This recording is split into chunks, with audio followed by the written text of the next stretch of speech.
কথা ছিল ২২ লাখ টাকায় বাংলাদেশ থেকে লিবিয়া হয়ে সাগর পথে পাঠানো হবে ইতালি। লিবিয়া পৌঁছানোর পর কেড়ে নেওয়া হয় পাসপোর্ট, দাবি করা হয় অতিরিক্ত ২৮ লাখ টাকা। দিতে দেরি হওয়ায় হত্যা করা হয় সোহাগ মুন্সিকে। সন্তানের মরদেহ অন্তত একবার স্বচক্ষে দেখার আকুতি মায়ের। মাদারীপুর প্রতিনিধি সাইফুল ইসলামের পাঠানো তথ্যচিত্রে আরও জানাচ্ছেন সাকিব আল হাসান। AKS অর্জন করল গিনেস ওয়ার্ল্ড রেকর্ডস। AKS আমার বাবার লাশটা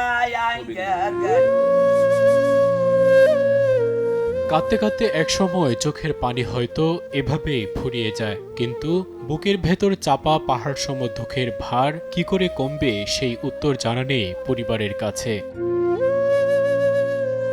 গেল বছরের সেপ্টেম্বরে স্থানীয় মানব পাচার চক্রের সদস্য ময়না আক্তারের মধ্যস্থতায় ইতালির উদ্দেশ্যে দেশ ছাড়েন মাদারীপুরের রাজৈর উপজেলার সোহাগ মুন্সি। কথা ছিল ২২ লাখ টাকায় আকাশপথে প্রথমে নেওয়া হবে লিবিয়া, তারপর সেখান থেকে সাগর পথে পৌঁছে দেওয়া হবে স্বপ্নের রাজ্য ইতালি। সাগর পথের সেই যাত্রার ভাগ্যে জোটেনি সোহাগের। আমার ৬০ লক্ষ টাকার মতন নেছে, এর পর ধরা খাওয়াইছে, মাফিয়ার দ্বারে বেচার পর আমার ছেলের কথা।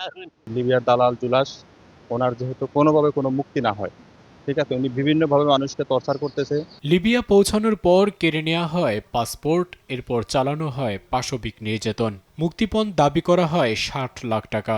সবশেষ ২৬ জুলাই ৩ দিনের মধ্যে দাবি করা হয় ২৮ লাখ টাকা। সময় মতো টাকা দিতে না পারায় হত্যা করা হয় সোহাগ মুন্সিকে। সন্তানের নিথর দেহ ফিরিয়ে দেবার আকুতি মা শাহিনুর বেগমের।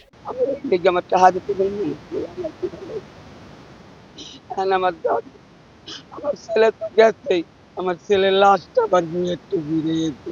এরই মধ্যে গ্রেপ্তার করা হয়েছে মানব চক্রের হোতা জুলহাস সর্দারকে। সোহাগ মারার বিষয়ে একটা এজাহার অভিযোগ পেয়েছি, অভিযোগ পেয়ে মামলা রেকর্ড করেছি। এর মূল আসামি ইতিপূর্বেই আমাদের হাতে আরো ১০-১৫টা মামলায় সে অ্যারেস্ট আছে, তাকে এই মামলায় অ্যারেস্ট দেখানো হচ্ছে। সন্তানের মরদেহ দেশে ফিরিয়ে আনতে সরকারের সংশ্লিষ্ট বিভাগের সহায়তা চান সোহাগের মা বাবা। সেই সাথে পাচার চক্রের সাথে জড়িতদের শাস্তি নিশ্চিতের দাবি স্থানীয়দের। সাকিব আল হাসান, RTV।